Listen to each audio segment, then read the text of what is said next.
안녕하십니까. 사회복지학 개론 두 번째 시간 여러분과 함께 하도록 하겠습니다. 네, 우리가 앞서서 사회복지의 어떤 일반적인 정의와 그 다음에 어떠한 인간의 어떠한 행동이 있을 때 어떤 학자들의 모형이라던가 아니면은 사회의 어떤 조사하는 방법들에 대해서 확인을 했습니다. 자, 이제는 우리가 사회복지의 어떤 실천하는 방법이라던가 그 다음에 어떤 지역사회 그리고 서비스 분야가 어디까지가 이제 범위인지 이런 것들을 우리가 한번 알아보도록 하겠습니다. 첫 번째로 이제 사회복지 실천이 나오는데요. 사회복지를 실천하는 액션을 하는 거죠. 그렇게 어떠한 문제가 있는 이슈가 되는 이러한 분야들을 조사를 했다라고 하면은 이걸 이제 정책적으로 이제 끌어내야 되겠죠. 그래서 실천을 하는 것들은 어떤 개인, 그 다음에 집단, 그리고 가족, 혹은 그 지역 사회 자체 아예 그룹화하는 거죠. 지역 사회까지도 대상이 된다라는 거고요. 이런 것들이 어떠한 전문적인 전문가로서 사회복지사가 배분을 하고 거기에 맞춰서 필요한 접근 방법을 통해서 진행을 하고 있는 게 사회복지 실천입니다. 이 사회복지 실천의 가장 기본적인 목표는 삶의 질 향상이 되겠죠. 그래서 평안한 삶을 영위하기 위한 것들이 여기에 해당이 되고 있고요. 그래서 사회복지 실천을 하는 다양한 이념들 중에 하나는 어떠한 민주주의도 있고요. 그 다음에 인도주의 그리고 어떤 다양화, 민주주의뿐만 아니라 이런 것들이 있습니다. 앞서서 우리가 사회복지 실천을 배웠다면 사회복지 실천을 하는 기술론, 어떤 스킬이 필요한지에 대한 실천 기술론을 우리가 볼 건데요. 실천 기술론이라는 건 이제 클라이언트라고 하죠. 우리가 이제 실제로 우리가 사회복지사가 돼서 어떠한 도움을 준다던가 아니면 개입을 했었을 때 만나는 이런 분들을 클라이언트라고 우리가 이야기를 하거든요. 이런 클라이언트 분들의 어떤 변화, 상황들이 어떤 게 있는지 그랬었을 때 우리가 위계적으로 봤었을 때 어떠한 보여지는 이러한 유형의 어떠한 물건들의 어떠한 도움이 필요한 건지 아니면 보이지 않는 심리적인 어떠한 문제가 있기 때문에 그거에 따라서 우리가 개입을 해야 되는지 이런 것들을 조금 더 자세히 알아볼 필요가 있고요. 그거는 알아보는 거는 어떠한 그 5년차 사회복지사냐, 10년차 사회복지사냐에 따라서 어떤 다양한 스킬들에 따라서 다릅니다. 그건 정말 사회복지의 개인 능력에 해당이 되는 것 같아요. 사회복지 실천 현장의 다양한 개념은 우선은 넓은 의미에서는 그냥 어떤 물리적인 개념에 해당이 되고요. 그 다음에 좁은 의미에서는 그냥 단순히 클라이언트한테 제공되는 이러한 것들이 여기 해당이 된다라고 보시면 될 것 같습니다. 자, 우리가 지역사회의 이제 복지에 대해서 이야기를 할 거예요. 앞서서 우리가 이야기했던 사회복지 실천과 관련되어 있는 것 중에 개인, 가족을 떠나서 지역사회 자체도 하나의 어떤 사회 문제가 일어날 수 있고 사회복지의 어떤 대상이 될 수 있다라고 이야기를 했습니다. 예를 들면은 대표적인 예로 이제 포항에 지진이 났다. 라던가 아니면은 안산에 어떠한 그 뭐 세월호 사건이 있었다라던가 어떤 그 지자체와 관련되어 있는 대부분의 많은 어떤 사건 사고들이 그 지자체와 관련되어 있는 인구들이 많다라던가 그렇다라고 했었을 때 유입이 돼야 되는 게 그 지역 사회 자체가 되는 거겠죠. 그래서 실제로 어떤 세월호 사건이 있었을 때 안산에 어떤 투입되는 이러한 것들 자원이 굉장히 많았었어요, 여러분들. 그게 꼭 어떠한 보여지는 이런 물질적인 것뿐만 아니라 어떤 다양한 프로그램을 운영을 하는 것도 굉장히 많이 진행이 됐었습니다. 이런 것들이 이제 지역사회 복지의 대표적인 예죠. 그 다음에 이제 어떠한 포항에 지진이 났었을 때, 이랬었을 때도 이제 사람들이 어떤 트라우마가 생기기 때문에 어떤 치료적인 심리적인 개입까지도 포함을 해서 그런 것들도 많이 이용이 됐었던 것도 대표적인 지역사회 복지의 예시 중에 하나입니다. 자, 이러한 지역사회 복지의 개념은 결과적으로 개인이나 가족 그리고 지역사회를 중심으로 해서 이루어지는 어떻게 행동을 하고 개입을 하고 전달을 해드릴 건지에 대한 실천 방법이 이 지역사회의 복지다라고 생각을 하시면 될 것 같습니다. 자, 사회복지 정책이라는 거는 어떤 궁극적으로 법률을 제정을 하고 이런 것들까지 보시면 될 것 같은데요.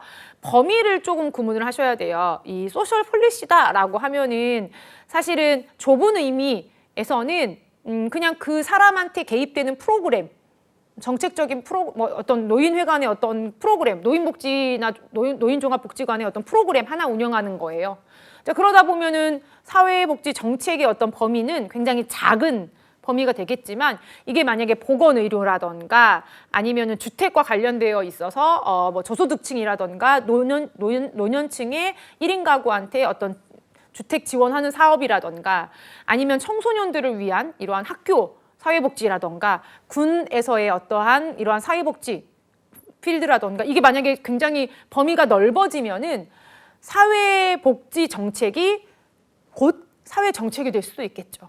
이러한 것들의 좀 범위에 대한 문제들이 종종 나오기도 하고요. 이걸 좀 구분을 해두시면 좋습니다.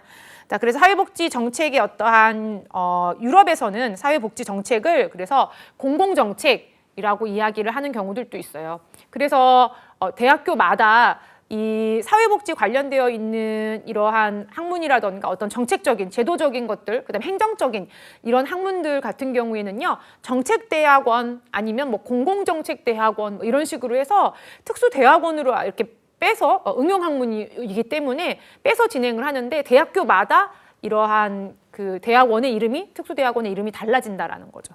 그래서 이제 공공정책이라던가 사회복지 정책 아니면 사회정책 이렇게 이야기를 한다라고 이제 보시면 될 것 같습니다. 사회복지 정책은 나라마다 어떠한 운영하는 제도가 조금씩 다르죠. 독일 같은 경우에는 사회정책이다라고 하는 거고요. 미국은 사회보장이라고 합니다. 그리고 영국 같은 경우에는 사회서비스라고 이야기를 하죠. 그래서 영국 같은 경우에는 어떤 사회보험과 공공부조가 있어요. 그리고 똑같이 미국과 똑같이 있습니다. 그래서 메디케어 뭐 이런 것들이 이제 구분이 되어 있어요.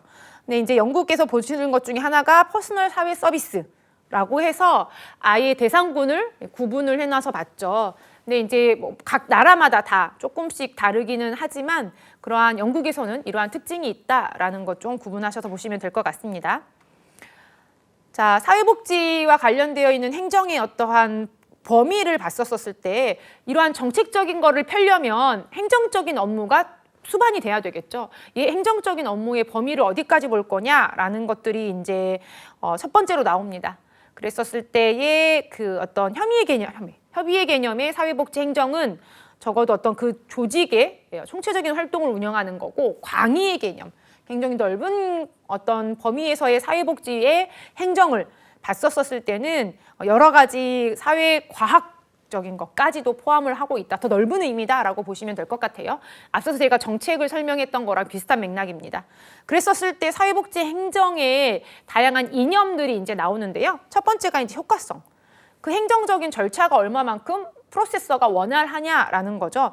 내가 원하는 어떠한 거는 지금 당장 먹을 것도 없어. 그러면은 거기에 맞춰서 이제 운영을 해줘야 되는데 내가 원하는 것과 내가 지원받을 수 있는 게 다르다, 상이하다라고 하면은 얼마만큼 그 제도가 효과성이 있냐라는 거죠. 그 다음에 효율성, 그리고 공평성, 배분에 대한 문제들은 늘 항상 사회복지에선 이슈가 되고 있는 문제들 중에 하나입니다. 자, 그리고 접근성, 내가 그 서비스를 얼마만큼 쉽게 이용할 수 있는지에 대한 문제들이죠. 그래서 대부분 많은 분들이 이제 요즘에 이슈가 되고 있는 것 중에 치매와 관련되어 있어서 각 지역마다 치매센터, 치매안심센터는 다 도입이 되어 있거든요. 그런데 운영하는 프로그램들은 지자체마다 다 달라요. 이러한 통계도 있거든요. 실제로 이제 치매 가족한테 지지 모임, 자조 모임을 하는 거는 서울, 경기 정도에서만 해당이 되고요. 그 이외의 지방에서는 사실은 시군구에 위치해 있는 치매센터에서는 사실 많이 진행을 하고 있지 않아요. 이런 것들만 봐도 나는 지금 간병을 하고 있는 보호자 입장에서 너무 힘든데 이걸 어디 가서 위로를 받고 내가 지금 심리적으로 이로 인한 우울증은 없는지, 누구한테 안 하던 행동을 갑자기 하기 시작하면 이걸 누구한테 가서 물어봐야 되는 건지, 알만한 사람은 없는지, 경험한 사람은 없는지, 이런 것들에 대한 센터가 있음에도 불구하고 재구시를 못하는 거죠. 접근에 대한 용이성, 이런 것들도 있습니다. 사회복지의 어떤 행정과 일반의 행정의 공통점과 차이점을 봤었을 때요. 공통점이라는 건 어떤 행정적인 부분이라는 게 똑같다라는 거죠. 자, 그런데 차이점이다라고 보면은 필드가 정해져 있다라는 거예요. 일반 행정은 굉장히 더 넓은 범위인데 사회복지는 복지 안에서의 행정인 거죠. 그래서 아예 분야가 구분이 되어 있는 거기 때문에 좀 구분을 하시면 되실 것 같아요. 자, 우리가 이제 세 번째 사회복지학 개론의 세 번째 사회보장론에 대해서 이제 학습을 해볼 겁니다. 그래서 첫 번째로 이제 나오는 게 사회보장이 어떤 건지에 대한 의의입니다. 사실은 이거는 사회보장기본법의 제1장 1조에 나오는 이 사회보장에 대한 정의입니다. 그래서 어느 범위까지 사회보장을 해줄 거냐라고 봤었을 때 출산, 그 다음에 양육, 그리고 실업, 그 다음에 노령, 그 다음에 장애, 그 다음에 질병과 관련된 거, 빈곤, 사망과 관련되어 있는 이러한 다양한 사회적 위험으로부터 사회복지를 해줄 거다라는 분야가 정해져 있고요. 그럼 대상은 누구냐라고 봤더니 모든 국민이 대상이다라는 거죠. 그러면 어느 정도 수준까지 할 거냐, 측정할 거냐, 네, 봤었을 때 삶의 질을 영위할 수 있을 만큼이다라는 거예요. 자, 이 삶의 질이라는 거는 제가 그 설명을 다시 한번 드리자면 최저 생활을 유지하는 거에 대한 이 최저 생활이라는 거는 문화적인 혜택도 여기 포함이 돼야 됩니다. 그래서 문화상품권을 이렇게 제공을 해주는 경우들도 있고 그렇거든요. 이런 것들까지 포함한 거예요. 정말 어떤 겨우겨우 먹고 살 만큼의 최저 생활이 아니다라는 거죠. 이게 차이가 있습니다. 자, 그리고 소득과 서비스 이런 것들까지 보장을 해서 사회보험과 공공부조를 아우르는 사회 서비스까지를 이 사회 보장이다라고 한다라는 거죠. 자, 사회보장이라는 게 원래는 그 사회보험 이런 것들이 나왔죠. 사회사업 이런 것들로 이제 비슷한 말들이 굉장히 많아요.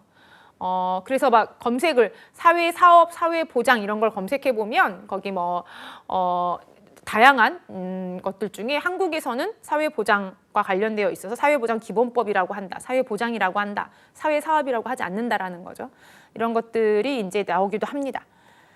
자, 사회보장의 가장 기본적인 원칙은 형평성의 원칙인 거죠. 얼마만큼이 어떤 그 평등하게 형평에 맞게끔 구분을 할 거냐라는 거예요. 자, 그러면 이거는 굉장히 보편주의적인 원칙에 해당이 되죠. 자, 그런데 그 충분성이다라는 거는 얼마만큼 충분하게 줄 거냐라는 거예요. 그 사람이 요구한 니즈가 1부터 10까지면은 10까지에 맞춰서 풀로 줄 건지 아니면은 5까지만 준다든지 아니면 6까지만 준다든지 이거에 대한 만족도는 굉장히 다를 수도 있겠죠. 이런 것들이 충분성과 형평성에 대해서 이제 언급이 됐습니다. 자, 그러면서 이제 나오는 것들이 우리가 사회보장 제도에서는 사회보험과 공공부조를 이야기할 수 있겠죠. 사회보험이라는 거는 말 그대로 직장 다니는 분들이 떼는 것들 있죠. 내가 원하지 않아도 근로계약을 작성을 하고 입사를 해서 첫 월급을 받으면 자연스럽게 공제금액에 포함이 되어 있는 것들이에요. 이거는 내가 갖고 있는 자산이나 내가 차가 있어. 혹은 누구는 차가 없어. 나는 집이 작아야. 나는 전세야. 이런 거에 따라서 보험급여가 측정이 되거나 이러지는 않는다라는 거예요.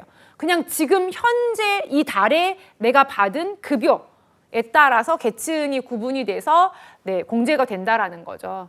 마찬가지 맥락으로 봤었을 때 공공부조는 그러면 직장인들은 이렇게 진행이 되지만 일을 할 수 없는 분들도 굉장히 많으실 거거든요.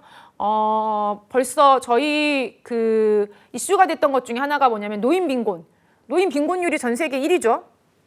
그리고 자살률. 여러분 자살률은 15년째 1위입니다. 여러분들 제가 이거 언급하기도 굉장히 부끄러운데 2017년도인가 한 번 빼고는요. 2017년 맞을 거예요. 통계청 발표에 의하면 2017년 그 한 번 빼고는 리투아니아에다가 1위를 뺏겼고요. 그 이외에는 지금 계속 15년째 1위를 하고 있습니다. OECD 국가 중에 자살률이 1위예요. 그 중에 하나가 이제 이슈가 되는 게 노인 빈곤이죠. 그러면서 여러분들 도로 한쪽에 차선을 막고서는 이렇게 그 니어커나 아니면 본인이 거동하는 이렇게 이동하는 보조기구에다가 그 어떤 종이 주우시고 막 이러시는 분들 많이 보실 거예요. 요즘에도 많이 있으시거든요. 더운 한여름에도 있고요. 땡볕에도 있고요. 그리고 한 추운 겨울에도 찬바람 맞으면서 이렇게 오고 있습니다. 그러신 분들한테 어떤 재정적인 지원을 해주는 게 공공부조에 해당이 된다라는 거죠. 이제 공공부조가 예전에는 어떤 자손이 있다라던가 사실은 남남처럼 지내고 있는데 어떠한 이러한 뭐 등본이라던가 아니면 가족관계증명서나 이런 거에 자녀가 있어요. 이러면 혜택을 안 해준다던가 막 이랬었다라는 거죠. 그런데 그게 서서히 분야마다 서서히 없어지고 있습니다. 네. 그래서 이런 것들을 이제 조금 보실 건데요. 첫 번째가 이제 사회보장보험이죠. 자, 산업재해, 일을 하다 다쳤을 때, 그 다음에 실업급여, 사망을 했을 때, 이럴 때에 어떤 소득을 보장해줄 목적으로 미리 모아놓는 보험인 거예요. 여러분들이 드는 사보험들이 있을 거예요. 그거는 뭐 암보험이라든가 이런 것들이 있을 거죠. 그거는 암의 진단 받았을 때 받을 수 있는 것들이죠. 혜택을 받을 수 있는 것들이잖아요. 사회보험 역시 마찬가지예요. 내가 뭐 스케일링을 하러 가야겠다라고 하면 치과 가서 스케일링을 하는 것들이죠. 이러면 건강보험이 이제 혜택이 된다라던가, 내가 감기에 걸렸다라던가, 내가 여름에 수영장에 갔다가 눈병이 생겼다던가, 다양한 것들로 인해서 혜택을 볼 때, 혹은 내가 일을 하다 다쳤어요. 그래서 뭐 깁스를 해야 된다라던가, 뭐 이러한 상황이 연출이 됐었을 때, 못해도 한두 달은 막 일을 못하게 됐었을 때 그 급여를 얼마만큼 지원을 받아야 되고, 이 치료비는 의도치 않게 회사에서 다쳤잖아요. 어느 분들도 어느 누구도 일하다가 다치고 싶은 사람은 없을 거란 말이에요. 내 몸이 더 건강하죠. 뼈가 이렇게 막 부러지고 막 이러고 싶진 않잖아요. 그러니까 의도하지 않은 상태에서 어떤 작업 환경에서 다쳤다라는 거예요. 이런 것들을 보험 이벤트가 생겼었을 때 재정적으로 지원을 해주자라는 게 이제 사회보험인 거고요. 공공부조는 그렇게 이벤트가 생겼을 때 지원해 줄 걸 모아놓을 수 있을 만큼의 능력이 없으신 분들한테 지원이 되는 게 공공부조입니다. 자, 그랬었을 때 사회보험 제도에는요, 국민연금, 건강보험, 고용보험, 그 다음에 산업재해, 그 다음에 노인장기요양보험이 이렇게 구분이 되어 있습니다. 그래서 고용보험에서는 이제 어떤 코로나 여파로 인해서 기업이 문을 닫았다. 그래서 회사에서 퇴사하라고 했다라고 해서 나의 자의에 의해 자발적으로 어떠한 이직을 하기 위해서 퇴사를 한 게 아닌 거죠. 이런 경우에 이제 실업급여를 받을 수가 있다라던가, 국민연금 받을 수가 있죠. 그 다음에 산업재해, 일하다가 다쳤다라던가 이런 것들도 이제 여기 해당이 됩니다. 공공부조 같은 경우에는 우리가 그 선별주의라고 얘기를 해서 혜택이 되는 사람을 이렇게 뽑는 거예요. 내가 만약에 자활 혜택이 되는 분이다. 아니면 의료급여의 혜택이 닿는 분이다. 내가 주거, 교육, 다양한 이런 지원 서비스에 어디에 해당이 되는지, 소득 구분에 대한 계층 구분이 나눠져 있습니다. 이렇기 때문에 거기에 맞춰서 이제 진행이 되는 것들이 공공부조 제도입니다. 자, 사회보험과 공공부조는 우선은 재원적인 부분에서, 공공부조는 나라의 어떠한 세금으로 운영이 되고 있습니다. 사회보험 같은 경우에는요, 회사에서 반 내주고 내가 반을 내죠. 이렇게 해서 이제 지급이 부담금으로, 본인 부담금으로 진행이 되고 있고요. 혹은 이제 기여금이라고 해서 운영되는 자금으로 진행이 되는 경우들도 있습니다. 우리가 이제 앞서서 사회보장에 있어서 사회보험과 공공부조에까지도 이제 구분을 해서 확인을 해봤어요. 이제 마지막으로 사회복지학 개론의 마지막으로 사회복지 분야의 서비스가 어디까지 확장되어 있는지를 조금 알아보도록 하겠습니다. 자, 가장 첫 번째가 이제 아동이죠. 가장 많이 속상한 것 중에 하나가 뭐냐면, 아이가 본인의 인생을 꽃을 피워보기도 전에 이렇게 어떤 사건 사고로 인해서 사망을 하는 것들이 잊을만 하면은 나와요. 그래서 뭐 부모에 의해서 이렇게 어떠한 뭐 사망을 했다던가, 아니면 여러분들 뭐 동반 자살이라고 하죠. 이게 한참 동안 이슈가 됐었는데요. 그 살해 후 이제 자살로 봐야 된다라는 의견이 굉장히 많죠. 아이는 본인은 죽고 싶지 않은데 부모가 이제 그렇게 했다라는 거예요. 이러한 것, 그거는 살해라는 거죠.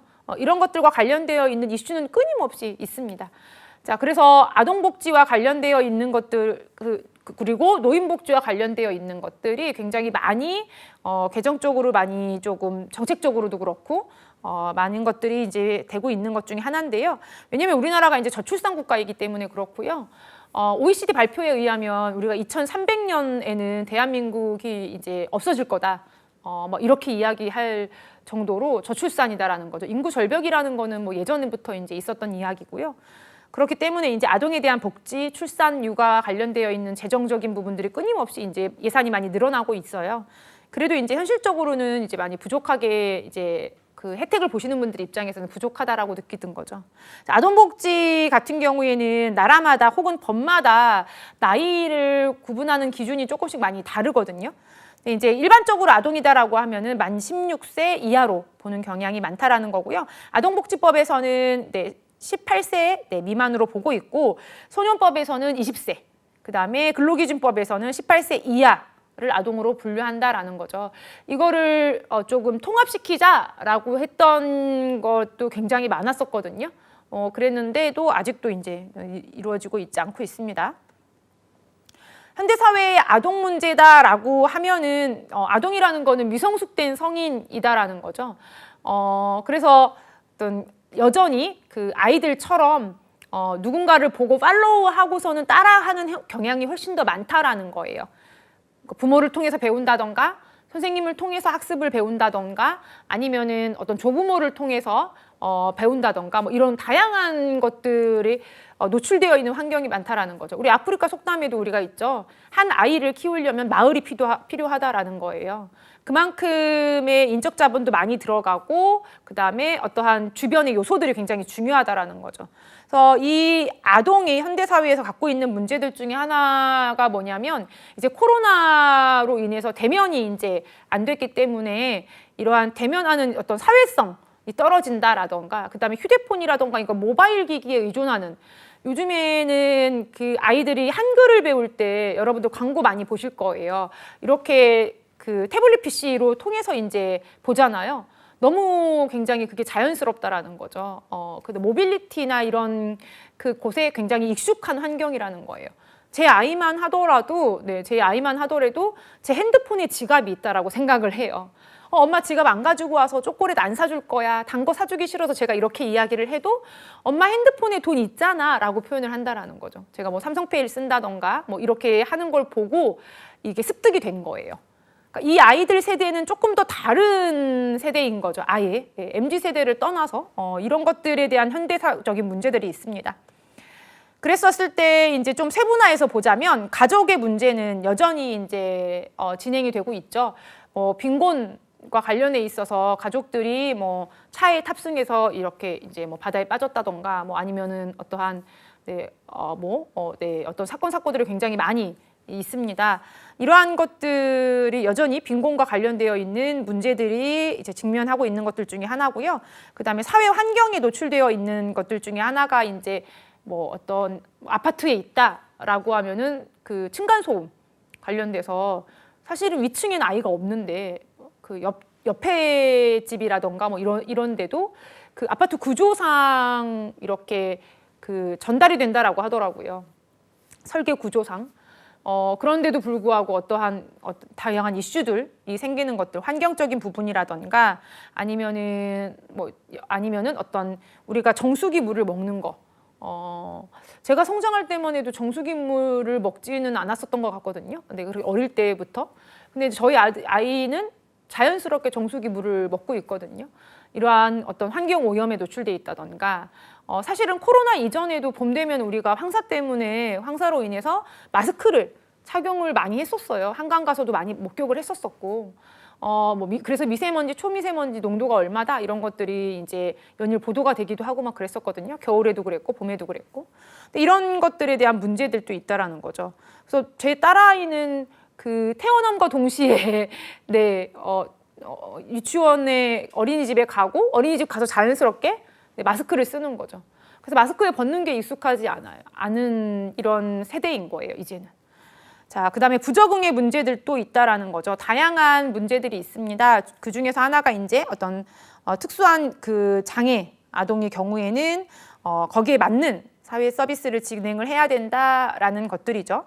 그다음에 자원 체계의 부족들, 한부모라던가 여러분들 뭐 언론 그 어떤 예능이나 이런 걸 보시면은 아시겠지만 그 대부분 나와 있는 것들 중에 하나가 뭐 어서와 한국 처음이지라던가 아니면은 뭐 아이 키우는 이러한 육아 예능이라던가 이런 거에서도 버도 그렇고 다 이제는 우리가 다문화에 익숙하다라는 거예요. 그럼에도 불구하고 여전히 이제 이슈가 되는 것들 중에 하나가 이제 그 어떠한 역차별 논란들인 거죠. 이런 것들도 있다라는 거죠. 그리고 이제 경제적 문제 또 여기에 이제 해당이 되고 있습니다. 자, 아동복지와 관련되어 있는 우리가 앞으로 나아가야 될 그 사회복지 차원에서의 과제는 우선은 첫 번째로는 내실이 필요하다라는 거죠. 더 많은 어떤 복지의 증진을 통해서 출산과 육아를 더 어떤 장려할 수 있는 이러한 정책들이 필요하다라는 거고요. 그 다음에 이제 요 보호 아동에 대한 어떤 범위를 좀 확대해야 된다라는 것들인데, 보호소나 아니면 이러한 뭐 촉법소년과 관련되어 있는 이슈들 여러분들 많이 보셨을 거예요. 이런 것들도 그렇고, 제가 과거에 이제 그 봉사활동으로 인해서 이제 보호 처분받은 그 청소년하고 이렇게 그 자매 결연을 해가지고 이렇게 운영했었던, 법무부에서 진행했었던 이런 프로그램도 있었거든요. 그런 거를 해봐도 그렇고 여전히 조금 미흡한 것 같아요. 그리고 그런 범죄에 노출되어 있던 청소년들은 다시 또 계속 사이클이 이제 돌아간다라는 거죠. 그래서 다시 이렇게 어떠한 생활로 돌아와서 할 수 있게끔 도와줘야 되는 이러한 것들을 재정적인 게 필요하다라는 겁니다. 자, 청소년 복지와 관련되어 있는 것들은 청소년 복지 대부분의 여러분들 어원을 따져보면요, 라틴어에서 어떤 유래된 것들이 대부분이 많아요. 라틴어에서 오래된 이 청소년이라는 그 어원은 성숙하다, 성장하다, 아니면은 뭐 커나간다 이런 뜻들도 있다라는 거죠. 이런 것들을 봤었을 때 본인의 자아를 재정립하는 과정이 청소년기예요. 사실은 신체적인 성숙은 어느 정도 이루어진 상태죠. 그렇기 때문에 아동보다는 조금은 더 이동이라던가 움직이는 액션하거나 이런 거에는 조금 더 쉬울 수 있어요. 의견을 피력하는 것도 그렇고. 그렇지만 아직 독립된 성인으로서의 어떤 이런 것들은 운영되진 않고 있기 때문에 여전히 우리가 좀 주의해서 봐야 될 거라는 거죠. 자, 우선은 신체적인 특징은 당연히 2차적인 성장이 일어날 거고요. 심리적인 것들이 이제 반항의 시기인 거죠. 요즘엔 초등학교 5학년만 돼도 그 딸들이 뭐 아빠하고 대화를 안 한다던가 메이크업을 시작을 한다던가 뭐 다양한 이러한 반응들이 일어난다라고 해서 4학년까지 내려갔어요. 제가 막 이렇게 깜짝 놀랐던 적이 있었는데, 이런 심리적인 특성들이 나타난다라는 거, 그리고 사회적으로도 봤었을 때 어떠한 그 본인에 대한 그 성인으로 가기 위한 진통인 거죠. 그래서 본인의 집단, 그러니까 또래 집단 이런 것들을 부모님보다 조금 더 이제 중요하게 생각한다던가 이렇게 하는 특징들이 나타나기도 합니다. 현대사회에서의 어떠한 청소년의 문제는 우선은 가정에서가 가장 크겠죠. 그래서 가정에서의 문제가 출발이 되고요. 그리고 학교에서 문제, 어떤 왕따라던가 이러한 문제들은 여전히 끊임없이 이슈가 되고 있습니다. 그래서 이렇게 쉬쉬하거나 숨기지 말고 차라리 그냥 딱 정해져 있는 프로세서대로 어떠한 문제가 제기가 됐었을 때 이거를 딱 이 위원회를 소집을 하고 진행을 하고 교육청에 보고하고 이렇게 하는 것들이 훨씬 더 깔끔한 것 같아요. 제가 봤었을 때는. 그래야 또 뒤탈도 없고 그렇기 때문에 그런 것들을 좀 잘 파악하셔서 이제 진행을 하셔야 되겠죠. 그 다음에 사회 문제와 관련해서도 이제 뭐 아르바이트하는 학생들도 많이 있고요. 그 다음에 부모가 맞벌이이면은 사실은 거의 집에 없죠. 학교 끝나고 집에 와서 저녁 먹고 다시 학원을 막 거의 이제 전전하다가 이제 집에 다시 오기 때문에 사실은 서로 대면하고 만날 시간은 이제 주말밖에 없는데, 주말에는 이 또래 청소년들하고 이런 것들 때문에 사실은 부모하고 함께 할 시간이 많이 없다라는 거죠. 이런 것들과 관련되어 있는 것들이 사회 문제 중에 하나로 대두하고 있습니다. 그랬었을 때 진행할 수 있는 뭐 다양한 프로그램들이 있는데요. 가족 치료라고 하기도 하거든요, 우리가. 그래서 뭐 이런 청소년 프로그램 중에 가족과 함께 할 수 있는다라던가, 아니면은 교육 기회를 제공해 주거나, 아니면은 어떠한 청소년들을 선도하기 위한 목적으로 있는 체육 활동을 한다던가 이런 것들. 그래서 워크숍을 간다던가, 가서 이제 뭐 실내 이러한 체육관 같은 거 빌려가지고 굉장히 막 이렇게 뛰기 육상부터 시작을 해서 풍선 터트리기 막 이런 거 굉장히 많이 해요. 그런데 사실은 별로 안 좋아할 것 같고 참여 안 할 것 같은데 이 프로그램을 어떻게 운영하려고 이렇게 설계하고 진행은 하는 거지 싶었는데 막상 가잖아요. 그러면 여느 또래의 아이들하고 똑같아요. 그런 걸 보면 참, 이 친구들이 사랑에 굶주렸구나, 관심에 굶주렸구나, 이런 거를 많이 느낄 때도 있거든요. 이런 것들도 이제 청소년 복지 프로그램 중에 하나로 진행을 하고 있습니다. 자, 그 이외에도 이제 사회 봉사 활동을 제공하는 것들도 있고요. 그 다음에 유해 환경 정화를 위해서 대부분은 스마트폰에 이제 뭐 시간 설정을 해두는 경우들도 있죠. 이용할 수 있는 시간을 설정해 둔다던가 이런 것들도 이제 있죠. 이런 것들이 유해 환경 정화하는 것 중에 하나입니다. 그럼에도 불구하고 우리나라가 앞으로 청소년 복지에 있어서 나아가야 될 방향성을 봤었을 땐 청소년 전문 어떤 인력이 많이 부족하다라는 거예요. 그래서 그 청소년 관련되어 있어서 어떤 뭐 수련 기관이라던가 수련원 이런 곳이 있죠. 청소년 수련원이라던가 이런 곳들은 의무적으로 청소년 관련되어 있는 지도사가 있어야 돼요. 그런데 굉장히 그런 기관들이 적다라는 거죠. 그런 전문가들이 부족하기 때문에 좀 힘들다라는 거고요. 비행 청소년에 대한 어떤 체계적인 서비스. 가정폭력에 노출되어 있는 아이들은 집으로 다시 보낼 수는 없어요. 네. 그러면 어떤 쉼터라던가 적정한 곳에 이제 도움을 줄 수 있는 거를 연계를 해줘야 되는데 아직도 조금 대처에 조금 센시티브하지 않다라는 거죠. 현장에 계신 분들이 다시 집으로 돌려보내면 이게 반복, 2번, 3번 반복이 되고 그래서는 결국엔 이제 뭐 이슈가 되는 이런 사건, 사고가 터지거나 이러는 경우들도 있기 때문에 조금은 더 민감하게 대응할 필요가 있다라는 것도 이제 여기 과제 중에 하나입니다. 자, 우리가 아동, 그 다음에 청소년, 그 다음에 이제 볼 것 중에 하나가 이제 노인이죠. 우리가 이제 고령화 사회, 뭐 초고령 사회 이런 것들은 여러분들 많이 들어보셨을 거예요. 노인복지와 관련되어 있어서는 인간 대응 생활을 영위할 수 있도록 하기 위한 어떤 조직적인 전체적인 활동이 해당이 됩니다. 우리가 노인이다라고 하면은 우선은 중장년층에서 사회적인 지위도 높아지고 급여도 제일 많이 번단 말이에요. 그러다가 사실은 서서히 이렇게 내려오면은 좋은데 대부분은 이제 퇴사와 함께 이제 딱 아니면은 이렇게 퇴사가 아니면은 정년 이런 거 하고 나면은 이제 내려오게 되는 거죠. 하루 아침에 출근할 회사가 이제 없다던가 들어올 급여가 없다던가 이렇게 되면서부터 이제 이 노년들이 이제 굉장히 문제가 되는 것들 중에 하나인 거죠.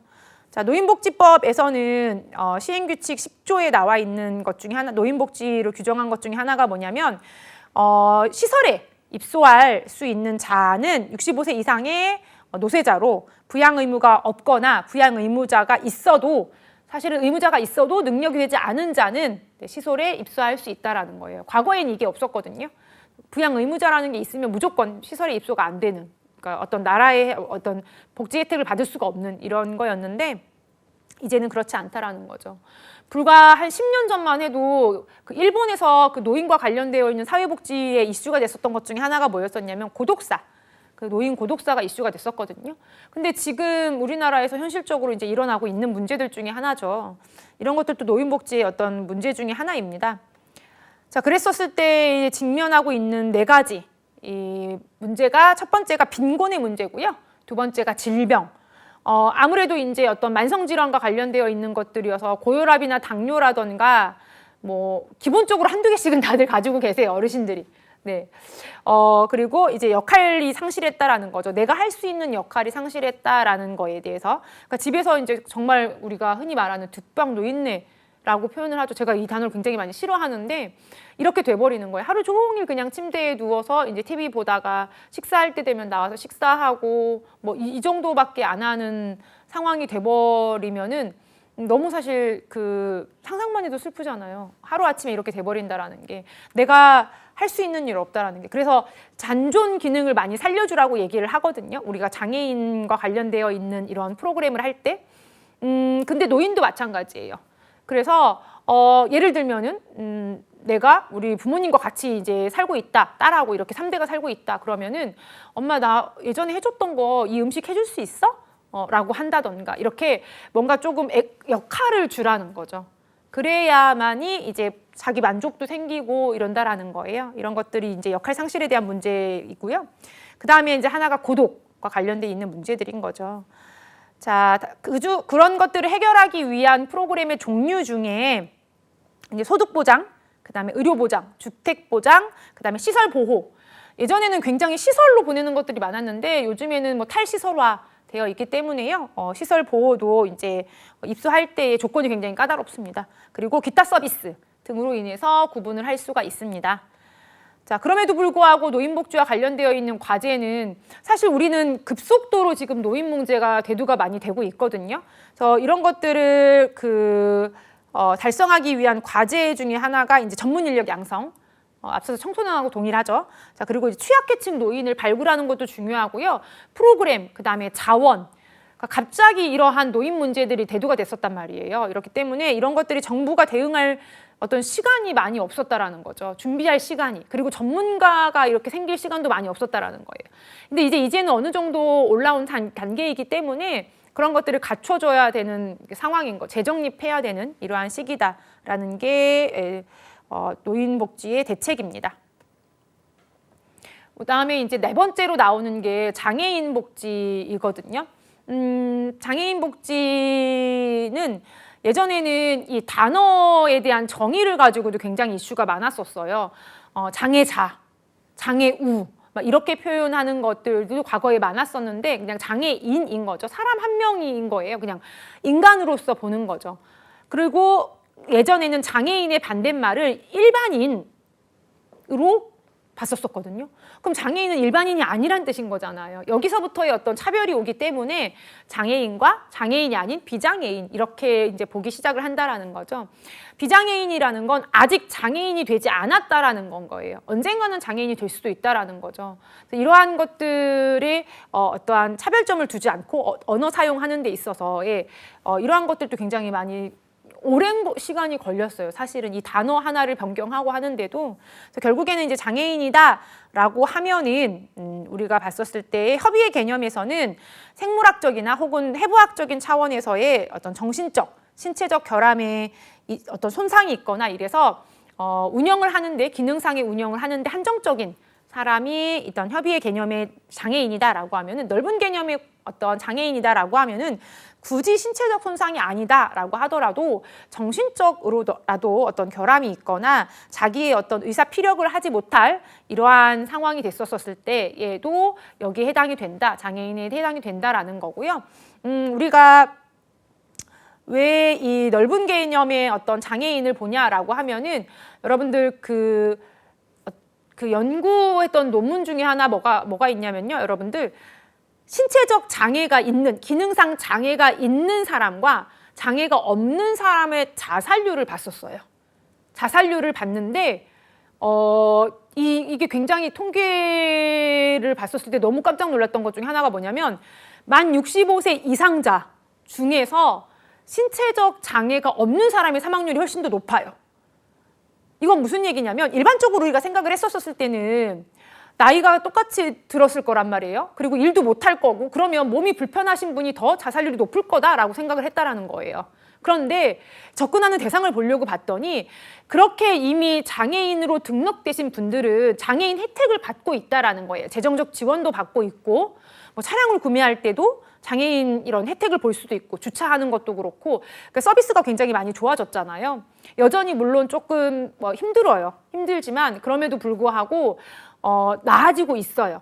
처우가 개선이 되고 있는데 그 어떤 65세 이상자의 노인 중에 이러한 비장애인 노인 중에는 빈곤이라던가 역할 상실이라던가 고독사라던가 다양한 문제로 인해서 혜택을 못 받는 이 사각지대에 있는 분들에 대한 자살률이 훨씬 더 높다라는 거죠. 그러면 우리가 장애인 복지에 있어서는 이제 혹은 장애인 복지를 넘어서 노인 복지에 있어서는 대상을 조금 더 차별화해서 봐야 될 필요가 있다라는 거죠. 이런 것들도 한번 보시면 도움이 됩니다. 장애 유형에는 그래서 이제 뭐 지체장애나 시각장애, 청각장애, 언어장애, 정신지체 등으로 구분이 되어 있습니다. 자, 이렇게 구분되어 있는 장애인에 대한 현대사회에 문제가 있다라는 거죠. 여전히 아무리 법으로 제도화하고 제정을 해서 시행이 돼서 장애인복지법이 시행이 되고 있다라고 하더라도 많은 분들이 이제 불편해한다던 그러한 시선이라던가 이런 것들이 이제 많이 이슈가 되고 있는 것들 중에 하나인 거죠. 그래서 요즘에는 어느 정도까지 하냐면요, 대학교에서 이렇게 의무 교육을 받고 있어요. 그래서 온라인으로 물론 이제 수강을 하는 거긴 하지만, 그래서 이제 모바일과 관련되어 있는 거, 저작권과 관련되어 있는 거, 그다음에 장애인과 관련되어 있는 이런 것들에 대한 이런 인식과 관련되어 있거나 이런 의무적인 교육을 받게, 성평등 교육이라던가 이런 교육을 받고 있습니다. 그 중에 한 섹션으로 들어가 있는 게 장애인과 관련되어 있는 차별하지 않는 이런 것들이 들어가 있어요. 그래서 사실은 그런 것들부터 이제 진행을 하고 있고, 그리고 이제 어린이집 같은 경우에서는요, 통합보육이라고 해서 장애인과 비장애인 아이들이 같이 이렇게 어린이집에 있어요. 그래서 저희 딸 아이도 오면은 그 친구는 우리보다 한 살 형님인데 나보다 한 살 형님인데 아직 말을 잘 못해. 예. 걸을 때 막 흔들려서 어지러울 수 있어서 잡아줘야 돼. 이렇게 이야기를 한다던가, 그러니까 그런 환경에 계속 노출돼서 익숙한 거예요. 그래서 이런 친구 이렇게 이제 통합해서 이제 교육을 하고 성장을 하게 되면은 장애인을 보는 시선이 조금은 기성 세대들보다는 조금은 더 시선이 개선되지 않을까, 이런 것도 저도 이제 기대를 해보고 있습니다. 이런 것들이 이제 현대적인 장애인의 문제 중에 하나입니다. 그래서 우선 증가하고 있다라는 거, 장애 인구가 증가하고 있다라는 거고요. 예전에는 이 어떤 신체적 장애만 생각했었는데 요즘에는 마음의 병이라고 이야기를 하죠. 우울증도 있고 불안도 있고 많습니다. 이런 것들까지도 이제 포함을 하다 보니까 더 많은 인원이 이제 증가를 하고 있고요. 교육적인 부분에 대해서도 이제 장애인 학교를 우리가 강서구에 건립을 하려고 했었는데 주민들이 반대를 했죠. 어떤 사유재산에 대한 그런 것들 가치가 떨어질 거다라고 얘기를 해서 반대를 했었어요. 그런데 이제 기어이 잘 원활하게 지어지게 됐습니다. 그리고 이제 그것과 관련되어 있던 영화를 상영을 하려고 했는데 영화 상영을 이제 금지하는 막 소송을 제기하고 막 이렇게까지도 했었고요. 그리고 강서구뿐만 아니라 청주에서도 그 장애인 학교를 설립하려고 했는데 역시나 지역 주민 공청회 때 장애인 부모분이 장애인 자녀를 둔 부모분이 무릎을 꿇고 막 이랬던 게 또 지역 사회 신문에 보도가 되고 이랬습니다. 그러니까 여전히 계속 반복되고 있는 악순환인 것 같아요. 그래서 이런 것들도 이제 문제이고요. 그럼에도 불구하고 일반 대학교나 일반 고등학교를 꾸준히 이렇게 다니는 친구들도 있습니다. 그래서 영상이나 이런 거를 장애인 관련된 영상을 보면은요, 나는 처음에 너가 시각장애인인지 몰랐어. 그리고 왜 날 안 쳐다보고 얘기하지? 그냥 이상하게만 생각했었지. 근데 우리 말이 너무 잘 통해서 나는 별로 너가 장애인인 게 신경이 안 쓰였어. 이렇게 시작을 하시는 분들도 있고요. 나는 처음에는 휠체어에 앉아 있는지 몰랐어. 그냥 너만 보였어. 라고 이렇게 표현을 하고 친구랑 같이 이렇게 하는 이러한 분들도 있어요. 그래서 이렇게 여전히 이렇게 사회 속에서 같이 이렇게 공존할 수 있게끔 하시는 분들도 계십니다. 의료 문제도 있고요. 그다음에 직업.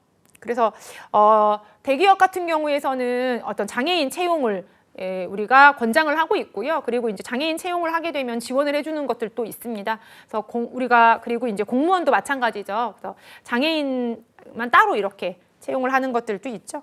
편견과 관련되어 있는 것들은 이거는 사회적인 여전히 이제 문제인 것 같아요. 많이 조금 개선이 되긴 했지만 그럼에도 불구하고 여전히 존재는 하고 있는 것 같습니다. 자, 그랬었을 때 우리가 장애인 복지와 관련되어 있는 과제에서는 이러한 어떤 시설 확충이라던가 아니면은 재정적인 지원을 하기 위하거나 아니면은 온전히 이제 사회인으로서 1인의 몫을 하기 위해서 치료를 받을 수 있는 통원시설이라던가 아니면은 어떤 교육적인 부분이라던가 이런 것들, 그게 가장 큰 것 같아요. 사실은 장애인이기 때문에 의료적인 접근은 가장 기본적으로 들어가야 될 것 같고요.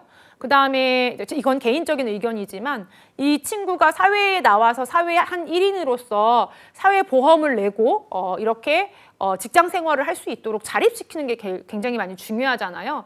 그렇게 하기 위해서는 네, 학력도 굉장히 중요하다라는 거죠. 그래서 이러한 어떤 학교에 대한 교육적인 부분 이런 것들까지도 지원을 해야 될 것 같고요. 사실은 그 적지 않은 돈이 치료비로 지원이 되기 때문에 빈곤하고도 가정의 빈곤하고도 이렇게 또 밀접한 문제가 있기 때문에 그런 것까지도 폭넓게 봐야 될 부분입니다. 자, 그 다음에 이제 우리가 나오는 게 가족복지의 혜택이 이제 얼마만큼 주어지는지가 이제 대두가 되죠. 요즘에 이제 가족들의 이러한 집단 자살과 관련되어 있는 이슈들이 굉장히 많기 때문에 가족복지도 많이 대두가 되고 있습니다. 가족복지의 중요성은 기능이나 구조적인 문이 많이 이제 어떤 부분들이 과거와는 달라졌다, 형태가 많이 달라졌다라는 거고요. 그로 인해 발생되는 문제들이 있다라는 거죠. 제 딸아이 같은 경우는 어떤 날은 엄마가 집에 있었으면 좋겠어 라고 이야기하는 날도 있고요.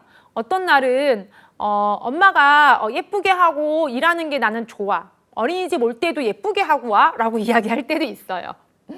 물론 이제 그날그날의 아이의 이제 어떤 컨디션이나 감정에 따라 다르긴 하지만 둘 다 이 친구한테는 진심인 것 같아요.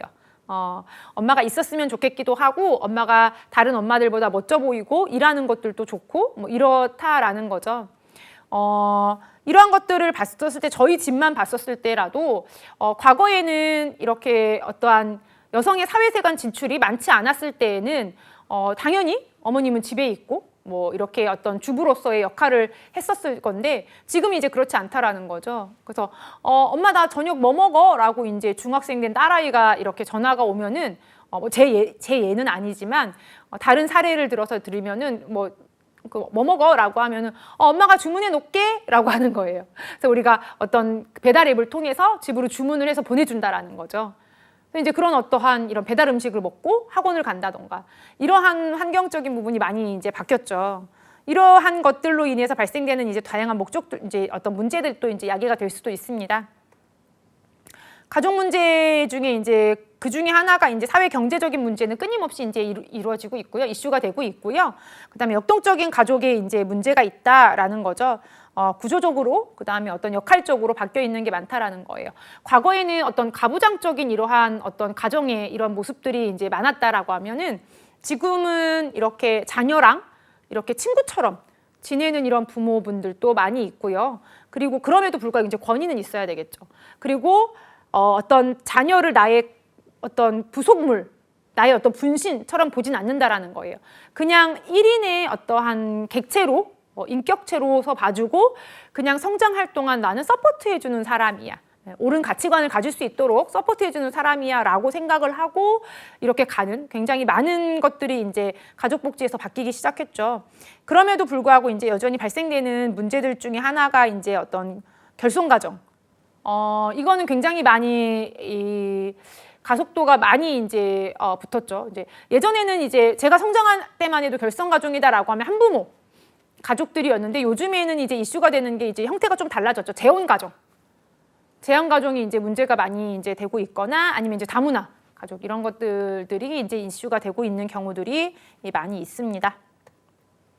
그랬었을 때 어떤 가족복지와 관련되어 있는 프로그램을 봤었을 때는 첫 번째는 빈곤과 관련되어 있는 소득보장, 그 다음에 주택과 관련되어 있는 것들도 필요하고요. 그래서 여러분들 우리가 다자녀, 가구 혜택 이런 것들은 사실은 뭐 전기세를 이렇게 혜택을 주게 해준다던가 아니면은 이 다자녀 카드가 있으면요 유원지 갈 때 할인이 돼요. 그거는 이제 입장권뿐만 아니라 주차비까지도 할인을 될 정도로 굉장히 어떤 운영하고 있는 것들이 잘 되어 있습니다. 이런 것들도 이제 여기에 해당이 되죠. 그다음에 이제 주택 정책 관련되어 있는 것들이라던가 상담, 가족 상담이라던가 가족 치료 이런 것들이 이제 가족복지와 관련되어 있는 연계되어 있는 프로그램입니다. 가족 치료 모델들은 각각의 어떤 학자분들이 이렇게 본인들의 어떠한 주변의 가족이라던가 이런 걸 보고 정립을 해놓은 모델들인데요. 민유친이라던가 할리, 그 다음에 그리고 위테크 이러한 분들이 경험적 가족 치료 모델들을 정립을 하고 실제로 이제 어떤 운영을 하는 것들이 이제 어떤 포커싱이 조금씩 다릅니다. 이런 것들을 보시면 될 것 같습니다. 가족복지의 궁극적인 우리 목표는 우리가 갖고 있는 현대에서의 과제는 우선은 기본적으로 제도적으로 가족의 어떠한 교육을 할 수 있도록 어떤 기반을 마련해 주는 게 필요하죠. 이게 재정적인 기관이든 아니면은 어떤 교육비를 지원을 해주는 이러한 것들이든 굉장히 다양한 방법으로 접근을 해야 될 것 같고요. 그리고 이제 어떤 주택과 관련되어 있는 아파트나 어떤 주택과 관련되어 있는 수요도 확인을 해야 될 것 같고, 그 다음에 이제 만약에 이렇게 3대가 거주를 한다라고 하면은 노인 문제도 이제 같이 해결이 될 거라는 거죠. 이렇게 동반적으로 이제 해결이 될 거라는, 노인의 거주 문제라던가 우울감이라던가 고독사라던가 이런 것들이 해결이 될 거라는 거예요.